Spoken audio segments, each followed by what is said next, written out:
अर्धनग्न मैंने शब्द उपयोग नहीं किया, अर्धनग्न मैंने शब्द उपयोग नहीं किया। मैंने कम कपड़े पहन कहते हैं, ऐसा लगता है जैसे अर्धनग्न है। अभी बदत है भाई, अभी बदत है। अर्धनग्न होकर के स्थिर हो जाता है, अर्धनग्न होकर के स्थिर हो जाता है। कई महिला को देखता हूँ जो अच्छे कपड़े नहीं पहनती, पूरा शरीर दिखा करके और स्कूल में जाती है। हिपोक्रेसी की भी सीमा। राजस्थान के शिक्षा मंत्री मदन दिलावर हाल ही में एक बयान देकर फैशन पुलिस की नई भूमिका में नजर आए हैं।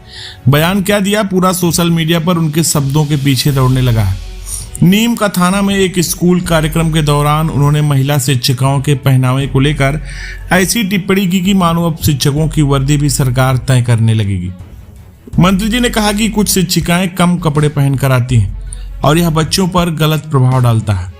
हालांकि जब मामला तूल पकड़ा और वीडियो वायरल हो गया तो मंत्री जी ने सफाई देते हुए कहा, मैंने अर्धनग्न शब्द का इस्तेमाल नहीं किया, मैंने सिर्फ कम कपड़ों की बात की थी।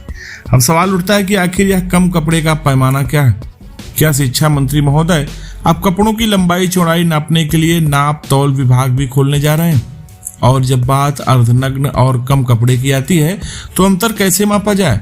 शायद अगले शिक्षा बजट में टेलरिंग का कोर्स अनिवार्य कर दिया जाएगा ताकि शिक्षिकाएं जान सकें कि आखिर सही कपड़ों की लंबाई क्या होनी चाहिए। शिक्षा मंत्री महोदय ने जो बात कही उसमें गंभीरता से सोचें तो यह एक फैशन टिप से कम नहीं है। उन्होंने कहा कि स्कूल शिक्षा का मंदिर है और उसमें वेशभूषा का ध्यान रखना जरूरी है। अब यह तो हर कोई जानता है कि शिक्षा का मंदिर है, लेकिन क्या अब हम शिक्षकों के लिए एक नया ड्रेस कोड जारी करेंगे? शायद मंत्री जी को एक फैशन शो आयोजित कराना चाहिए जिसमें शिक्षकों को सही और शालीन कपड़े पहनने का तरीका सिखाया जाएगा। मदन दिलावर यही नहीं रुके, उन्होंने कहा कि कुछ शिक्षक स्कूल में गुटखा खाकर जाते हैं और कुछ झूमते हुए पहुंचते हैं। अब ये झूमना कौन सा डांस स्टाइल है? यह तो वही बात बता सकते हैं, शायद कोई नया डांसिंग टीचर ट्रेंड चल रहा हो जो हमसे छिप गया हो। वैसे शिक्षकों का यह झूमते हुए स्कूल पहुंचना अब बच्चों के लिए एक नई कला कक्षा का हिस्सा बन सकता है। जब मंत्री जी का बयान वायरल हुआ और विपक्षी पार्टियों ने इसे मुद्दा बनाया तो मंत्री जी को बैकफुट पर आना पड़ा। उन्होंने कहा कि उनका मकसद बस इतना था कि शिक्षकों को बच्चों पर अच्छा प्रभाव डालना चाहिए। अब सवाल यह उठता है कि अगर शिक्षकों की वेशभूषा से बच्चों पर असर पड़ता, क्या गुटखा चबाने वाले और झूमते शिक्षक आदर्श बन सकते हैं? कांग्रेस ने इस पर तंज कसते हुए कहा कि शर्मनाक शिक्षा मंत्री, ऐसे शिक्षा मंत्री से बच्चे क्या सीखेंगे?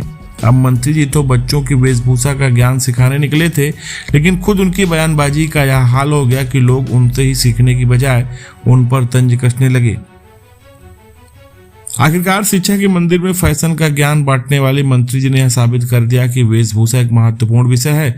बस अब हमें इंतजार है कि कब स्कूलों में फैशन एंड एथिक्स की क्लास लगाई जाएगी, जहां शिक्षक सही कपड़े पहनने के तरीके सीखेंगे और बच्चे शिक्षकों को इस नई कला से प्रेरणा लेंगे। फिलहाल दोस्तों, वायरल हो रहे शिक्षा मंत्री के इस वीडियो पर आप क्या सोचते हैं?